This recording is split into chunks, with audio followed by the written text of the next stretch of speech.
গতকাল 29 তারিখ অনাকাঙ্ক্ষিত একটি ঘটনা ঘটেছে। সেনাবাহিনী, পুলিশ, প্রশাসন একযোগে, এরপর সিভিলে কিছু মানুষজন একযোগে মিলামিশা একদম গণ অধিকার পরিষদের উপর ঝাঁপায় পড়ে।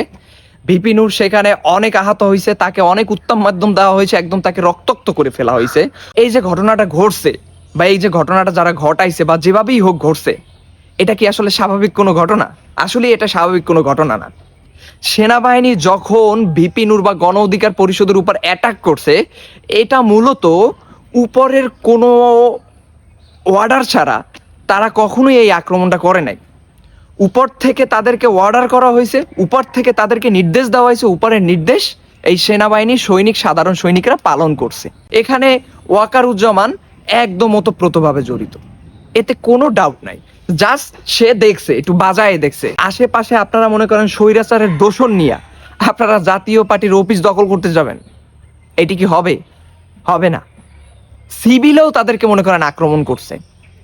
এবার বুঝেন তো কারা, ওই যে সিভিলে যারা আক্রমণ করছে এটা কারা? এই ওয়াকারুজ্জামানকে মেস্ট্রি পাওয়ার দেওয়া হয়েছে, সর্বোচ্চ ক্ষমতা দেওয়া হয়েছে, এরপরও দেশের ভিতরে সে অরাজকতা, নাশকতা কোনো কিছুই সে দমন করতে পারে নাই। এখনো সময় আছে, বিবেক দিয়ে চিন্তা করো, বুদ্ধি দিয়ে কাজ করো। প্রশাসন থেকে শুরু করে আমলা, কামলা, হামলা, প্রতিটা দপ্তর একদম ঢেলে সুন্দরভাবে সাজাতে হবে।